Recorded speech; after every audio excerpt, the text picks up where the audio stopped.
Hi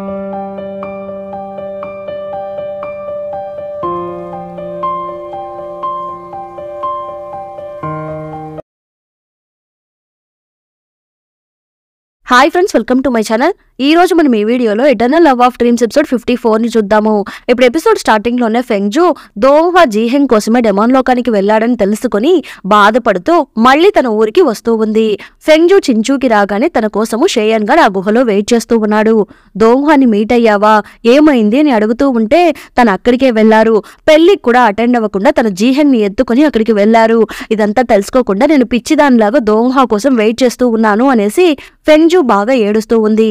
ఫెంగ్జు బాగా dull గా week గా ఉండడం చూసేసి షేయన్ గారు తనకి ఏమైందో ఏమో అనుకుని తన పల్స్ ని చెక్ చేసి చూస్తూ ఉన్నాడు. తన పల్స్ ని చూసి షేయన్ గారు షాక్ అయిపోతున్నాడు. ఫెంగ్జు నువ్వు ప్రెగ్నెంట్ గా ఉన్నావని అంటూ ఉంటే అది విని ఫెంగ్జు బాగా షాక్ అయిపోయి గట్టిగా ఏడుస్తూ ఉంది. నువ్వేమీ బాధపడకు, నేను నీ అంకుల్ నీకు ఎప్పుడు సపోర్ట్ గానే ఉంటామని షేయన్ గారు అంటూ ఉన్నాడు. ఇక్కడేమో డెమాన్ లోకంలో దోంగ్హా చూయన్ ని కట్టేసి వెళ్లాడు కదా, తన ఆ కట్లని ఇప్పుకొని ఎస్కేప్ అయి పారిపోవడానికి ట్రై చేస్తూ ఉన్నాడు. అప్పుడు అక్కడికి డెమాన్ క్వీన్ డైరెక్ట్ గా వస్తూ ఉంది.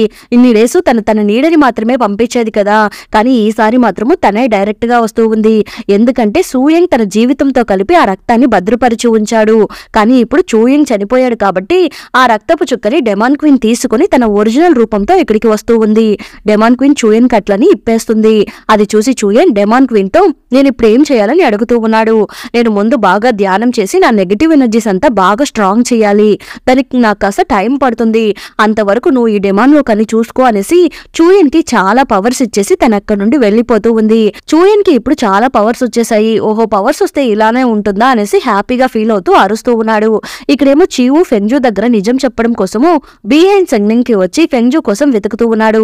కానీ ఆల్రెడీ ఫెంగ్జు షించూకు వెళ్లిపోయింది కదా. చీవు ఏమో ఫెంగ్జు కోసం వెతుకుతూ అసలు ఫెంగ్జుకి ఏమైంది, ఇక్కడ కనిపించడం లేదే అనుకుని అక్కడి నుండి బయలుదేరబోతూ ఉంటే కరెక్ట్ గా అక్కడికి లియాన్సంగ్ వస్తున్నాడు. ఏమైంది, ఇద్దరూ కనిపించడం లేదేంటి అని అడుగుతూ ఉంటే అంతలో చీవు ఇక్కడ చాలా పెద్ద ప్రాబ్లం జరిగిపోయింది, అసలు ఏం జరిగిందంటే అనేసి అన్ని చెప్పబోతూ ఉంటే అంతలో అక్కడికి చొంగ్లిన్ బాగా గాయాలయ్యి ఆ గాయాలతోనే బాధపడుతూ అక్కడికి వస్తూ ఉన్నాడు. ఫన్యన్ లోయలో ఒక పెద్ద ప్రాబ్లం వచ్చింది. లియాన్సంగ్ మిమ్మల్ని దోంగ్హా వెంటనే ఫన్యన్ లోయ ఎంట్రన్స్ దగ్గరికి మిమ్మల్ని రమ్మని చెప్పారు అని చెప్పగానే అది విని ముగ్గురు ఫన్యన్ లోయ దగ్గరికి వెళ్లిపోతున్నారు. అప్పుడు దోంగ్హా ఫన్యన్ లోయ లోపల నుండి ఎలాంటి నెగటివ్ ఎనర్జీస్ బయటకు రాకుండా ఉండడం కోసము దోంగ్హా తన పవర్స్ ని యూజ్ చేసి ఒక పెద్ద మంత్రవలయాన్ని వేస్తున్నాడు. లియాన్సంగ్ అక్కడికి రాగానే దోంగ్హా ఆ డెమాన్ క్వీన్ మంత్రవలయం నుండి బయటకు వచ్చేసింది. తన అందులో నుండి బయటకు రాకుండా నేను ఈ మంత్రవలయాన్ని వేస్తున్నాను, ఇక మీదట నువ్వు దీన్ని చూసుకుంటూ ఉండు, నేను లోపలికి వెళ్లేసి వస్తానని దోంగ్హా అంటూ ఉన్నాడు. లోపలంతా కంప్లీట్ గా నెగటివ్ ఎనర్జీస్ తో నిండిపోయి ఉన్నాయి అని లియాన్సంగ్ అడుగుతూ ఉంటే నా దగ్గర గోల్డ్ కలర్ బ్రెడ్ ఉండడం వలన నన్ను ఈ నెగటివ్ ఎనర్జీస్ ఏమీ చేయలేవు, నేను లోపలికి వెళ్తాను, దయచేసి నువ్వు ఇక్కడే ఉండి దీన్ని చూసుకుంటూ ఉండు అనేసి ఆ బాధ్యతని లియాన్సంగ్ కి అప్పచెప్పేసి దోంగ్హా లోపలికి వెళ్తూ ఉన్నాడు. దోంగ్హా లోపలికి వెళ్ళగానే చీవు షాక్ అయిపోతూ ఉన్నాడు. ఆ డెమాన్ క్వీన్ బయటికి ఎలా వచ్చింది, సూయంగ్ తన జీవితంతో కలిపి ఆ రక్తపు చుక్కకి ఒక మంత్రవలయం వేసి ఉంచాడు కదా, కాబట్టి ఎలా తను బయటకు రాగలిగింది అని చీవు అడుగుతూ ఉంటే అది విని చొంగ్లిన్ సూయంగ్ చనిపోయారు, ఆ రక్తపు చుక్కని ఆ డెమాన్ క్వీన్ తీసుకుని వెళ్లిపోయింది అని అంటూ ఉంటే అది విని చీవుకి పిచ్చ కోపం వస్తూ ఉంది. చీవు వెంటనే తన ఖడ్గాన్ని తీసి నేను ఇప్పుడే వెళ్లి ఆ డెమాన్ క్వీన్ ని అంతం చేసేసి వస్తాను అనేసి అక్కడి నుండి వెళ్లబోతూ ఉంటే లియాన్సంగ్ చీవుని ఆపుతున్నాడు. నువ్వు పిచ్చివాడిలాగా మాట్లాడుకు, దోంగ్హా తప్ప ఇంకెవ్వరూ తనని చంపలేరు, నువ్వు ఇప్పుడు లోపలికి వెళ్తే అనవసరంగా చచ్చిపోతావు, లోపల ఆల్రెడీ కంప్లీట్ గా నెగటివ్ ఎనర్జీస్ తో నిండిపోయి ఉన్నాయి, ఆల్రెడీ జంట పక్షుల వంశానికి చెందిన వాళ్ళందరూ చనిపోయారు, ఇప్పుడు మాత్రము తను బయటకు వస్తే ఈ లోకం కంప్లీట్ గా అంతమైపోతుంది, నువ్వు అనవసరంగా ఇప్పుడు లోపలికి వెళ్లి ఇరుక్కోబోతున్నావా అని లియాన్సంగ్ అంటూ ఉన్నాడు. చీవుకి వేరే దారి లేక తను కూడా లియాన్సంగ్ కి హెల్ప్ చేస్తూ ఉన్నాడు. ఇక్కడేమో చించూలో ఫెంగ్జు తన ప్రెగ్నెంట్ గా ఉందని తెలుసుకుని దిగులుగా పడుకొని ఉంది. ఆ సమయంలో చెంగ్యు ఫెంగ్జుని మీట్ అవ్వడానికి కోసం వస్తూ ఉంది. ఫెంగ్జు అసలు ఏమైంది, నాకు ఇప్పుడే ఈ మ్యాటర్ అంతా తెలిసింది, అందుకే నేను ఇక్కడికి వచ్చానని చెంగ్యు అంటూ ఉంటే దానికి ఫెంగ్జు దోంగ్హా చెప్పిన దాంట్లో ఏది నిజమో ఏది అబద్ధమో నాకు ఇప్పటి వరకు అర్థం కావడం లేదు, నాకు మళ్ళీ అంత కన్ఫ్యూజన్ గా ఉంది, హారణ్య కళలో దోంగ్హా నా మీద ప్రేమ చూపించింది మాత్రం నిజమే, కానీ తనకి జీహెంగ్ కూడా బాగా నచ్చినట్టు ఉంది, దోంగ్హా తనని కూడా జాగ్రత్తగా చూసుకోవాలని అనుకుంటూ ఉంటే నా దగ్గర ఒక్క మాట చెప్పి ఉండొచ్చు కదా, నన్ను పెళ్లి చేసుకోండి అని నేను దోంగ్హాని అడుగుండాను కదా, ఇప్పుడు మా అమ్మ నాన్నలకంతా ఈ మ్యాటర్ గురించి తెలిసిపోయింది, దోంగ్హా రాగానే మా వాళ్ళందరూ కలిసి దోంగ్హాతో గొడవ పడతారేమో, ప్రేమ అంటే రెండు వైపులా ఉండాలి కావాలని ఫెంగ్జు బాధపడుతూ ఉంటే అది విని చెంగ్యూకి ఏం చెప్పాలో అర్థం కావడం లేదు. నువ్వేం బాధపడకు, నువ్వు ముందు బాగా రెస్ట్ తీసుకుంటూ ఉండు, నేను లియాన్సంగ్ దగ్గరికి వెళ్తాను. లియాన్సంగ్ కి దోంగ్హాకి ఉన్న ప్రాబ్లమ్స్ అన్ని తెలిసే ఉంటుంది కాబట్టి లియాన్సంగ్ దగ్గరికి వెళ్లి అసలు ఏమైందో కనుక్కొని వస్తాను అనేసి చెంగ్యూ అక్కడి నుండి వెళ్లిపోతూ ఉంది. దోంగ్హా ఏమో ఫన్యన్ లోయ లోపలికి వెళ్తూ ఉన్నాడు. ఎప్పుడు చాలా అందంగా ఉండే ఫన్యన్ లోయ ఇప్పుడు కంప్లీట్ నెగిటివ్ ఎనర్జీస్ తో నిండిపోయి చీకటి కమ్మేసి ఉంది. దోంగ్హా తన వల్ల అయినంత వరకు పవర్స్ అన్నిటిని యూజ్ చేసి ఆ ప్లేస్ అన్నిటిని క్లియర్ చేయడానికి ట్రై చేస్తూ ఉన్నాడు. కానీ తను ఒక లెవెల్ దాటి ఆ ప్లేస్ ని క్లియర్ చేయలేకపోతున్నాడు. అప్పుడు దోంగ్హా మనసులో ఈ ప్లేస్ కంప్లీట్ గా నెగిటివ్ ఎనర్జీస్ తో నిండిపోయింది. నేను వెంటనే డెమాన్ క్వీన్ ని కనిపెట్టి తనని అంతం చేస్తేనే ఈ ప్లేస్ మళ్ళీ నార్మల్ అవుతుంది. ముందు వెళ్లి తను ఎక్కడుందో కనిపెట్టాలని అనుకుంటూ ఉన్నాడు. ఇక్కడేమో డెమాన్ క్వీన్ ఒక సీక్రెట్ ప్లేస్ లో కూర్చొని అక్కడున్న నెగిటివ్ ఎనర్జీస్ అన్నిటిని తన బాడీలోకి లాక్కుంటూ ఉంది. తను చాలా పవర్ఫుల్ పర్సన్ గా మారుతూ ఉంది. చూయన్ కి బాగా పవర్స్ రాగానే వాడి డ్రెస్ బిహేవియర్ అన్ని కంప్లీట్ గా చేంజ్ అయిపోతున్నాయి. చూయన్ ఇప్పుడు డెమాన్ లోకంలో ఉండే సింహాసనం మీద కూర్చొని తన అసిస్టెంట్ ని పిలిచి నువ్వు ఒక 100 మంది డెమాన్స్ ని ఏర్పాటు చేసి వాళ్ళని బైషు కొండ మీదకి పంపించు అని అంటూ ఉన్నాడు. అది విని అతని పక్కనే ఉన్న 2 డెమాన్ లీడర్స్ మనమేమి గాడ్స్ ని ఎదిరించి యుద్ధం ఏమి చేయడం లేదు, నువ్వెందుకు అంతమందిని అక్కడికి పంపిస్తున్నావని అడుగుతూ ఉంటే నీకు ఇంకా ఈ మ్యాటర్ అర్థం కావడం లేదా, ఇక్కడ ఎవరి హెడ్డో బాగా తెలుసుకొని మాట్లాడు అనేసి అక్కడున్న ఒక లీడర్ ని చంపేస్తున్నాడు. పక్కనున్న ఇంకొక అతను అదంతా చూసేసి నువ్వేం చేస్తున్నావు, నువ్వు ఒక డెమాన్ లీడర్వే కదా, అలానే తను కూడా ఒక డెమాన్ లీడర్నే, నువ్వెందుకు అతన్ని చంపావని అడుగుతూ ఉంటే అది విని చూయన్ అతన్ని కూడా చంపేస్తున్నాడు. అది చూసి చూయన్ వాళ్ళ అసిస్టెంట్ షాక్ అయిపోతున్నాడు. ఏంటి నువ్వు ఇప్పుడు వెళ్తావా లేదా అని చూయన్ అడుగుతూ ఉంటే అది విని అసిస్టెంట్ అక్కడి నుండి వేగంగా వెళ్లిపోతున్నాడు. డెమాన్ క్వీన్ చూయన్ కి కాస్త పవర్ ఇచ్చి వెళ్లడం వలన చూయన్ బాగా ఓవర్ యాక్టింగ్ చేస్తూ ఉన్నాడు. ఇక్కడేమో చేయన్ గారు ఫెంగ్జుకి ఒక లెటర్ తో పాటు ఒక 2 బాక్సుల్ని కూడా పంపించి ఉన్నట్టు ఉన్నాడు. ఇవన్నీ జరిగి 3 రోజులు అవుతుంది. నేను ఈ బాక్స్ లో 2 టాబ్లెట్లు పంపించి ఉన్నాను. అందులో ఒకటి అబార్షన్ టాబ్లెట్, అలానే ఇంకొకటి బేబీ హెల్తీగా పెరగడానికి యూజ్ అయ్యే టాబ్లెట్ అని అందులో రాసి ఉంది. ఫెంగ్జు ఇప్పుడు దాన్ని చదివేసి బేబీ హెల్తీగా పెరగడానికి ఉండే టాబ్లెట్స్ ని తీసుకుని వేసుకుంటూ ఉంది. ఇప్పుడు నేరుగా ఫెంగ్జు స్వర్గంలో ఉండే దోంగ్హా ప్యాలెస్ దగ్గరికి వెళ్తూ ఉంది. ఆ ప్లేస్ అంతా చూస్తూ ఉంటే ఫెంగ్జుకి పాత మెమరీస్ అన్ని గుర్తుకు వస్తూ ఉన్నాయి. దోంగ్హా తన కోసం కట్టిన మండపం దగ్గరికి వెళ్లి నిలబడుకొని మీరు నన్ను ఇష్టపడ్డారు, అందులో నాకు ఎలాంటి సందేహము లేదు, అలానే ఫన్యన్ లోయలో చావు బతుకుల మధ్య పోరాడుతూ ఉన్నప్పుడు కూడా మీరు నన్నే సెలెక్ట్ చేసుకున్నారు, అలానే మీరు జీహెంగ్ ని కూడా ఇష్టపడుతున్నట్టు ఉన్నారు. ఇప్పుడు జీహెంగ్ ఒక ప్రాబ్లం లో ఉంది కాబట్టి తనని కాపాడడం కోసం మీరు వెళ్లిపోయారు. ఇందులో తప్పున్నట్టుగా నాకేమీ అనిపించడం లేదు, కానీ మీరు నాకు ఇచ్చిన మాటని నిలబెట్టుకోలేకపోయారు కాబట్టి మీరు నన్ను ఫేస్ చేయలేక నా దగ్గరికి రాకుండా ఉన్నారు. ఇదంతా నాకు బాగా అర్థమవుతూ ఉంది. కానీ నేను ఇప్పుడు ప్రెగ్నెంట్ గా ఉన్నాను కాబట్టి నేను మా ఊర్లో ఇక మీదట ఉండలేను, కాబట్టి మీరు లేకుండానే నేను ఇంకా జీవించాలేమో అనుకుని ఫెంగ్జు అక్కడి నుండి దిగులుగా వెళ్లిపోతూ ఉంది. ఇక్కడేమో ఆ ఫన్యన్ లోయ బయట ఉన్న మంత్రవలయానికి పవర్స్ ఇచ్చి లియాన్సంగ్ చీవు ఇద్దరు బాగా టయర్డ్ అయిపోతున్నారు. ఆ టైంలో కరెక్ట్ గా దోంగ్హా అక్కడికి వస్తూ ఉన్నారు. తను కూడా వీళ్ళతో కలిసి తనకి పవర్స్ ఇస్తూ ఉన్నాడు. నేను కంప్లీట్ గా ఫన్యన్ లోయని క్లియర్ చేయలేకపోయాను, లోపల చాలా నెగిటివ్ ఎనర్జీస్ ఉన్నాయి, దానికి మనం ఏం చేయాలని లియాన్సంగ్ అడుగుతూ ఉంటే వెంటనే దానికి మనము ఒక మంచి యంత్రాన్ని కనిపెట్టాలి, ఆ నెగిటివ్ ఎనర్జీస్ అన్నిటిని ఆ యంత్రంలో బంధించేయాలి. ఒకవేళ ఈ ఫన్యన్ లోయ ఓపెన్ అయ్యే రోజు మాత్రము వచ్చేసింది అంటే అందులో నుండి ఈ నెగిటివ్ ఎనర్జీస్ అంతా ఈజీగా బయటకు వచ్చేస్తాయి, దాన్ని ఎవ్వరూ కంట్రోల్ చేయలేరు, అంతలోపు మనం ఆ యంత్రాన్ని తయారు చేయాలి అనేసి దోంగ్హా వాళ్ళ ముగ్గురిని చూసి మీ ముగ్గురు ఇక్కడే ఉన్నారు, అలా అయితే షోబాయ్ దగ్గర ఎవరున్నారని అడుగుతూ ఉన్నాడు. అప్పుడే చీవుకి ఫెంగ్జు గుర్తుకు వస్తూ ఉంది. అయ్యయ్యో నేను తన గురించి మర్చిపోయానని చీవు అంటూ ఉన్నాడు. అంతలో దోంగ్హా నోట్లో నుండి రక్తం వచ్చేస్తూ ఉంది. అది చూసి వాళ్ళందరూ భయపడిపోతున్నారు. దోంగ్హా బాడీలోకి ఆ పాయిజన్ బాగా స్ప్రెడ్ అయిపోతూ ఉంది. ఇక్కడేమో ఫెంగ్జు షీగూచో దగ్గరికి వచ్చి చింటీకి తన సగం పవర్స్ ని ఇస్తూ ఉంది. నేను తనకి నా సగం పవర్స్ ని ఇచ్చేశాను, వీడు నిద్రలేచాక వీడికి ధ్యానం ఎలా చెయ్యాలి, పవర్స్ అన్ని ఎలా ఇంప్రూవ్ చేసుకోవాలని నేర్పించు, నెక్స్ట్ వాడు స్వర్గానికి వెళ్ళడానికి ఎప్పుడు రెడీ అవుతాడో అప్పుడు నా దగ్గర వచ్చి చెప్పు, నేను తనని ఆ పవిత్ర నదిలో స్నానం చేయించి తన మీదున్న మురికి అంతా పోవడానికి నేను హెల్ప్ చేస్తానని ఫెంగ్జు అంటూ ఉంటే ఓకే అని షీగూచావ్ అంటూ ఉన్నాడు.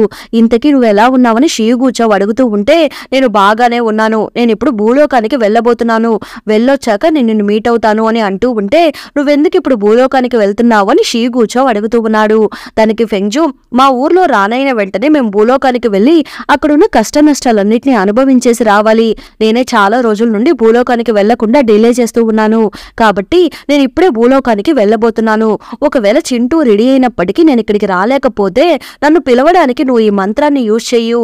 ఈ మంత్రాన్ని యూజ్ చేసి నన్ను పిలిస్తే నేను వెంటనే ఇక్కడికి వచ్చేస్తానని ఫెంగ్జు అంటూ ఉంటే ఓకే అని షీ కూచో అంటూ ఉన్నాడు. ఫెంగ్జు కూడా అక్కడి నుండి వెళ్లిపోతూ ఉంది. ఫెంగ్జు ఇప్పుడు భూలోకంలో ఉంది. తన పొట్ట బాగా పెద్దదైపోతూ ఉంది. ఈ సమయంలో తన పొట్టలో ఉన్న బేబీకి ఫెంగ్జు గున్ గున్ అని పేరు పెడుతూ ఉంది. గున్ గున్, నువ్వు పెరిగి పెద్దయ్యాక నేను మన బంధువుల దగ్గరికి తీసుకుని వెళ్తాను. నేను చించూకి తీసుకుని వెళ్తాను. నేను ఇప్పుడు చించూకు వెళ్ళలేని పొజిషన్ లో ఉన్నాను. అందువల్లే మనం ఇక్కడ ఉంటున్నామని ఫెంగ్జు బేబీతో మాట్లాడుతూ ఉంది. ఇక్కడేమో చెంగ్యూ బాగా టెన్షన్ పడుతూ ఉంటే లియాన్ సంగ్ కూడా పక్కనే నిలబడుకుని ఉన్నాడు. ఈ నిజాలేవి ఫెంగ్జుకి తెలియనే తెలియదు. కానీ తనేమో ఇప్పుడు భూలోకానికి వెళ్లిపోయింది. స్వర్గంలో ఒక్క రోజు అంటే అది భూలోకంలో 1 సంవత్సరం అవుతుంది. తను భూలోకంలో ఎన్ని రోజుల నుండి బాధపడుతూ గడుపుతుందో నువ్వే అర్థం చేసుకో. నేను ఇప్పుడు ఏం చేయాలి? ముందు సీమింగ్ దగ్గరికి వెళ్లి మ్యాటర్ గురించి తెలుసుకుని ఫెంగ్జుని మీట్ అవ్వడానికి వెళ్ళాలి అని అనుకుంటూ చెంగ్యూ అక్కడి నుండి వెళ్తూ ఉంది. ఇప్పుడు మనకి జీలుని చూపిస్తున్నారు. జీలు చొంగ్లిన్ తో మాట్లాడుతూ ఉంది. దోంహ నీ కోసం ఒక మంచి స్థలాన్ని ఏర్పాటు చేశారు. మీరు అక్కడికి వెళ్లిపోవచ్చు అని చొంగ్లిన్ అంటూ ఉంటే దానికి జీలు దోంహ ఫెంగ్జు కోసం వెతుకుతున్న ఈ సమయంలో కూడా తను మా కోసం స్థలాన్ని ఏర్పాటు చేశారా? కానీ మాకు ఆ స్థలం అవసరం లేదు. మా రాజ్యవంశంలో అందరూ చనిపోయారు. కాబట్టి మా వంశంలో మిగిలిండే వాళ్ళకి నేనే రానిని. కాబట్టి నేనే ఇప్పుడు డెసిషన్ తీసుకోవాలి. ఆ డెమాన్ క్వీన్ మమ్మల్ని బాగా ఇబ్బంది పెట్టేసింది. మా వంశాన్ని కంప్లీట్ గా అంతం చేసేసింది. కాబట్టి తన మీద మేము పగ తీర్చుకోవడం కోసము మేమందరము కలిసి ఆ డెమాన్ క్వీన్ తో ఫైట్ చేద్దామని అనుకుంటున్నాము అని అంటూ ఉంటే అది విని చొంగ్లిన్ వెంటనే థ్యాంక్స్ అని అంటూ ఉన్నాడు. చిన్న పిల్లలు ముసలి వాళ్ళు అందరినీ ఆ ప్లేస్ కి తీసుకుని వెళ్లి జాగ్రత్తగా ఉంచేసి మేమందరం యుద్ధం చేయడానికి వస్తామని జీలు అంటూ ఉంటే ఓకే నేను ఈ విషయాన్ని దోంహ దగ్గర చెప్తాను అనేసి చొంగ్లిన్ అక్కడి నుండి వెళ్లిపోతున్నాడు. స్వర్గంలో 1 రోజు అన్నది భూలోకంలో 1 సంవత్సరం అని ఆల్రెడీ చెంగ్యూ చెప్పింది కదా. ఆల్రెడీ స్వర్గంలో చాలా రోజులు గడిచిపోయాయి. కాబట్టి భూలోకంలో ఎన్ని సంవత్సరాలు గడిచిపోయి ఉంటాయో. ఫెంగ్జు కూర్చుని ఏదో రాసుకుంటూ ఉంది. తను ఇప్పుడు గున్గున్ స్కూల్ కి వెళ్లిపోయాడు. నేను ఇప్పుడు ఏం చేయాలి? నాకు బాగా బోర్ కొడుతుంది అని అనుకుంటూ ఉన్నప్పుడే ఫెంగ్జు దోంహ్వాకి పుట్టిన గున్గున్ స్కూల్ అయిపోయాక ఇంటికి వేగంగా పరుగులు తీసుకుంటూ వస్తూ ఉన్నాడు. అప్పుడు ఫెంగ్జు గున్గున్ యొక్క తలని చూసేసి అయ్యయ్యో నీకు మళ్ళీ వైట్ హెయిర్ కనిపిస్తుందా? రా నీకు నేను హెన్నా పెడతాను అనేసి తనని కూర్చోబెడుతూ ఉంది. అప్పుడు గున్గున్ పిల్లలందరికీ జుట్టు నల్లగానే ఉంది, నాకు మాత్రం ఎందుకమ్మా జుట్టు సిల్వర్ కలర్ లో మెరుస్తూ ఉంది అని అడుగుతూ ఉంటే స్వర్గంలో కొంతమందికి జుట్టు అలానే ఉంటుంది. నేను నిన్ను స్వర్గానికి తీసుకుని వెళ్ళినప్పుడు నువ్వే వాళ్ళందరినీ చూస్తావులే అని ఫెంగ్జు అంటూ ఉంది. అమ్మా నువ్వు నన్ను స్వర్గానికి తీసుకుని వెళ్ళిపోమ్మా. నువ్వు నన్ను అక్కడికి తీసుకుని వెళ్ళిపోతే నేను ఇంకా నా జుట్టుకి రంగు వేయాల్సిన అవసరమే లేదు కదా. నాకు ఈ రంగు వేసుకోవడం ఇష్టం లేదమ్మా అని అంటూ ఉంటే మనం ముందు భూలోకంలో చూడాల్సిన ప్లేసెస్ అంతా చూసిన తర్వాత నేను చించూకి తీసుకుని వెళ్తానని ఫెంగ్జు అంటూ ఉంటే ఓకే అని గున్గున్ అంటూ ఉన్నాడు. ఇప్పుడు లియాన్ సంగ్, షేయన్ గాడ్ అలానే ఫెంగ్జు వాళ్ళ అంకుల్ ముగ్గురు కలుసుకుని కూర్చొని మాట్లాడుకుంటూ ఉన్నారు. దోంహ ఫెంగ్జుని కనిపెట్టాలని అనుకుని ఉంటే ఎప్పుడో కనిపెట్టేసి ఉండేవారు. కానీ ఫెంగ్జుకి ఒక అవకాశం ఇవ్వాలని దోంహ కాస్త సైలెంట్ గా ఉన్నారని లియాన్ సంగ్ అంటూ ఉంటే అదంతా వాళ్ళిద్దరూ సైలెంట్ గా వింటూ ఉన్నారు. ఇక్కడేమో ఇంకొక పక్క చింటీ తన కల్టివేషన్ అంతా పూర్తి చేసేసి వస్తూ ఉన్నాడు. అది చూసి షీ గుజావ్ చింటీతో నువ్వు ఒకసారి భూలోకంలో ఫెంగ్జు యువరాన్ని కాపాడడం కోసము నీ ప్రాణాన్ని వదిలేశావు. అందువల్ల తను నిన్నిక్కడికి తీసుకుని వచ్చి నేను ఒక గాడ్ గా చేంజ్ చేసేశారు అని అంటూ ఉంటే ఎంతో మంది గాడ్ అవ్వాలని కోరుకుంటూ ఉంటారు. కానీ ఆ అవకాశం నాకు దక్కింది. భూలోకంలో నాకు ఫెంగ్జు యువరానికి మధ్య ఎలాంటి రిలేషన్షిప్ ఉండేది అని చింటూ అడుగుతూ ఉంటే నువ్వు దాని గురించి తెలుసుకోకపోవడమే మంచిది. ఫెంగ్జు యువరాన్ని నేను ఆ పవిత్ర నదిలో స్నానం చేయించాలి. ఆ తర్వాత నీ మీద ఉండే చెడు అంతా బయటకు పోతుంది. అప్పుడు నువ్వు స్వర్గానికి వెళ్ళడానికి రెడీ అయిపోతావని షీగుచావ్ అంటూ ఉంటే ఓకే అని చింటూ అంటూ ఉన్నాడు. డెమాన్ క్వీన్ ఒక పెద్ద పవర్ ని వదిలి దోంగుని అటాక్ చేస్తున్నట్టుగా ఫెంగ్జుకి ఒక కల వస్తూ ఉంది. అది చూసి ఫెంగ్జు భయపడిపోయి ఫెంగ్జు నిద్ర నుండి లేస్తూ ఉంది. సడన్ గా నాకెందుకు ఇలాంటి కల వస్తుంది? ఇలా జరగడానికి అవకాశమే లేదు. ఎందుకంటే దోంగుకి చాలా పవర్స్ ఉన్నాయి. ఆయన ఈ పాటికి హ్యాపీగా కూర్చొని చేపలు పడుతూ ఉంటారు అనేసి ఫెంగ్జు అనుకుంటూ ఉంది. ఇప్పుడు గున్గున్ వేగంగా ఫెంగ్జు దగ్గరికి వచ్చి అమ్మా నాకు నాన్నున్నారా అని అడుగుతూ ఉన్నాడు. నీకు నాన్న లేదు, నేనే నిన్ను కన్నానని ఫెంగ్జు అంటూ ఉంటే ఇక్కడున్న పిల్లలందరికీ అమ్మ నాన్న ఇద్దరు ఉన్నారు కదా, నాకెందుకు లేరు అని అడుగుతూ ఉంటే దానికి ఫెంగ్జు ఇక్కడ మాత్రమే పిల్లలకి అమ్మా నాన్న ఇద్దరు ఉండాలి, కానీ స్వర్గంలో అలా కాదు, అమ్మ ఒక్కటే ఉంటే సరిపోతుంది అని ఫెంగ్జు అంటూ ఉంటే నేను స్వర్గానికి వెళ్ళలేను కాబట్టి నేను ఏది అడిగినా కూడా స్వర్గంలో ఇలా ఉంటుంది అలా ఉంటుందని కవర్ చేసుకుంటున్నావు అనేసి గున్గున్ అలిగి అక్కడి నుండి వెళ్ళిపోతూ ఉన్నాడు. అది చూసి ఫెంగ్జు బాధపడుతూ ఉంది. ఇక్కడేమో ఇంకొక పక్క చెంగ్యూ, సీమింగ్, లియాన్ సంగ్ ముగ్గురు కలిసి నెగిటివ్ ఎనర్జీస్ అంతా కంట్రోల్ చేయడానికి ఏమైనా మార్గం దొరుకుతుందేమో అనేసి వెతుకుతూ ఉన్నారు. అప్పుడు లియాన్ సంగ్ ఒక పాత బుక్ ను ఓపెన్ చేసి చూస్తూ ఒక మార్గం ఉంది అనేసి దాన్ని చూపిస్తూ ఉంటే అది చూసి వాళ్ళిద్దరూ బాగా డల్ అయిపోతున్నారు. ఇప్పుడు చీవు ఒక ప్లేస్ దగ్గర నుండి వస్తూ ఉంటే అప్పుడు అక్కడికి దోంహా వస్తున్నాడు. దోంహా చాలా వీక్ గా ఉండడం చూసేసి నువ్వు బాగానే ఉన్నావు కదా అని చీవు అడుగుతూ ఉన్నాడు. దోంహా వెంటనే తన ఖడ్గాని చీవుకి ఇచ్చేసి జాగ్రత్తగా వెళ్లేసిరా అని అంటూ ఉంటే ఓకే అని చెప్పేసి చీవు అక్కడి నుండి వెళ్లిపోతున్నాడు. దూరం నుండి చొంగ్లిన్ అదంతా చూస్తూ బాధపడుతూ ఉన్నాడు. చూయన్ వాళ్ళ అసిస్టెంట్ చూయన్ దగ్గరికి వచ్చి డైలీ 100 మంది దొరకడం లేదని అంటూ ఉంటే అది విని చూయన్ కి పిచ్చ కోపం వచ్చి వాళ్ళ అసిస్టెంట్ ని కూడా చంపేస్తున్నాడు. అదే సమయంలో డెమాన్ క్వీన్ అక్కడున్న నెగటివ్ ఎనర్జీస్ అంతా లాక్కుంటూ ఉంది. డైలీ ఒక 100 మందిని తిని బాగా స్ట్రాంగ్ గా తయారవుతూ ఉంది. దోంగ్వా ఇప్పుడు నీ సంగతి చెప్తాను రా అనేసి నవ్వుకుంటూ ఉంది. ఇక్కడేమో లియాన్ సంగ్ దోంగ్వాని మీట్ అవ్వడానికి వస్తూ ఉన్నాడు. దోంగ్వా ఏమో తనకి సంబంధించిన బీహై సంగ్లీని యూజ్ చేసి త్వరలో ఓపెన్ కాబోతున్న ఆ ఫన్యన్ లోని క్లోజ్ చేయాలి అనేసి ప్లాన్ చేసుకుంటూ ఉన్నాడు. అది విని లియాన్ సంగ్ బీహై సంగ్లింగ్ కి నీకు కనెక్షన్ ఉంది, బీహై సంగ్లింగ్ కి ఏమైనా ప్రాబ్లం వస్తే ఆ ఎఫెక్ట్ నీ మీద పడుతుంది అని లియాన్ సంగ్ అంటూ ఉంటే దానికి దోంగ్వా నాకు వేరే దారి లేదు, నేను ఆల్రెడీ ఫిక్స్ అయిపోయాను, నేను చేయాల్సిన పని ఒకటి పెండింగ్ లో ఉంది అని దోంగ్వా అంటూ ఉంటే అదేంటి అని లియాన్ సంగ్ అడుగుతూ ఉన్నాడు. తనను ఒకసారి చూడాలని ఆశగా ఉంది అని అంటూ ఉంటే అది విని లియాన్ సంగ్ కి ఏం చెప్పాలో అర్థం కాక సైలెంట్ గా అక్కడ నుండి బయటకు వెళ్లిపోతున్నాడు. అక్కడ సీమింగ్, చెంగ్యూ ఇద్దరు కలిసి బీఐ సంగ్లైన్ ని యూజ్ చేసి డెమాన్ క్వీన్ ని కంట్రోల్ చేయబోతున్నారా అని అడుగుతూ ఉంటే అవును సరే రండి మనం వెళ్లి వేరే ఏమైనా దారి దొరుకుతుందేమో అనేసి లియాన్ సంగ్ వాళ్ళిద్దరిని తీసుకుని అక్కడ నుండి వెళ్లిపోతున్నాడు. ఇక్కడేమో ఫెంగ్జూ, గున్గున్ భోజనం చేస్తూ ఉన్నారు. అప్పుడు షీగూచౌ దగ్గర నుండి పిలుపు వస్తూ ఉంది. ఇంతకు ముందు ఫెంగ్జూ షీగూచౌకి ఒక మంత్రం రాసి ఇచ్చేసి నన్ను పిలవడానికి దీన్ని యూజ్ చేసుకో అని చెప్పింది కదా, అందువల్ల షీగూచౌ ఇప్పుడు దాన్ని యూజ్ చేసి ఫెంగ్జూని పిలుస్తూ ఉన్నాడు. అది చూసి ఫెంగ్జూ మనం స్వర్గానికి వెళ్లాల్సిన టైం వచ్చేసింది అని అంటూ ఉంది. ఇక్కడేమో చూయన్ అక్కడున్న డెమాన్ జనరల్స్ అందరినీ పిలిచి మాట్లాడుతూ ఉన్నాడు. డైలీ 100 మంది డెమాన్స్ ని పంపించడం కుదరదు అని వాళ్ళు చెప్తూ ఉంటే అలా అయితే నేను మీ అందరినీ డెమాన్ క్వీన్ కి ఆహారంగా పంపిస్తాను అనేసి చూయన్ ప్లాన్ చేసుకుంటూ ఉన్నాడు. చీవు వేగంగా అక్కడికి వచ్చి వాళ్ళందరినీ కాపాడుతున్నాడు. చూయన్ వెంటనే చీవుని చూసి మీరేంటి ఇక్కడికి వచ్చారు, ఆ గాడ్స్ మిమ్మల్ని తరిమేశారా ఏంటి అని అడుగుతూ ఉంటే నేను సూయన్ చావు కోసము పగ తీర్చుకోవడం కోసమే ఇక్కడికి వచ్చానని చీవు అంటూ ఉన్నాడు. ఓ అలానా, అలా అయితే ఆ సూయన్ తో పాటు నిన్ను కూడా ఇక్కడే పూడ్చిపెట్టేస్తానని చూయన్ అంటూ ఉంటే అది విని ఇద్దరికి మధ్య ఫైట్ జరుగుతూ ఉంది. ఇక్కడేమో షీగూచౌని మేట్ అవడం కోసము ఫెంగ్జూ, గున్గున్ వస్తూ ఉన్నారు. అప్పుడు షీగూచౌ ఫెంగ్జూతో రేపే చివరి రోజు, ఇలా కొత్తగా గాడ్స్ గా మారిన వాళ్ళందరూ స్వర్గానికి వెళ్ళడానికి రేపే చివరి రోజు, రేపటితో ఈ స్కీమ్ ఎండ్ అయిపోతుంది, నిన్ను మీట్ అవ్వడం కోసమే దోంగ్వా ఈ ప్రోగ్రామ్ ని కండక్ట్ చేస్తున్నట్టు ఉన్నాడని అంటూ ఉంటే దానికి ఫెంగ్జూ దోంగ్వా నన్ను చూడాలని అనుకుని ఉంటే తను నన్ను ఎప్పుడో వెతికి కనిపెట్టేసేవాడు, వద్దు అనుకుని ఇన్ని డేస్ సైలెంట్ గా ఉన్నారు, ఇప్పుడు ఏమైందో ఏమో అని అంటూ ఉంది. నేను ఇప్పుడు స్వర్గానికి వెళ్లాల్సిన టైం వచ్చేసింది, అంతవరకు నా కొడుకుని కాస్త జాగ్రత్తగా చూసుకుంటావా, ఇదిగో ఇది నాకు దోంగ్వాకి పుట్టిన బిడ్డ అని ఫెంగ్జూ అంటూ ఉంటే నేను చూసుకుంటాను, నువ్వేం టెన్షన్ పడకు, వెళ్ళేసిరా అని షీగూచౌ అంటూ ఉన్నాడు. అమ్మా నన్ను కూడా నీతో పాటే తీసుకుని వెళ్ళమ్మా అని అడుగుతూ ఉంటే లేదు నేను ఒక ఇంపార్టెంట్ పని మీద బయటకు వెళ్తున్నాను, కాబట్టి నువ్వు ఒక గుడ్ బాయ్ లాగా ఇక్కడే కామ్ గా ఉండు, నేను త్వరలోనే వచ్చి నేను తీసుకుని వెళ్తాను అని అంటూ ఉంది. డెమాన్ లోకంలో చీవు చూయన్ తో ఫైట్ చేసి బాగా అలసిపోతున్నాడు. ఎందుకంటే డెమాన్ క్వీన్ ఇచ్చిన పవర్స్ చూయన్ దగ్గర ఉండడం వలన చూయన్ చాలా స్ట్రాంగ్ గా ఉన్నాడు. ఇప్పుడు చీవు డెమాన్ క్వీన్ వస్తుండడం గమనించేసి కావాలని చూయన్ ని రెచ్చగొడుతూ ఉన్నాడు.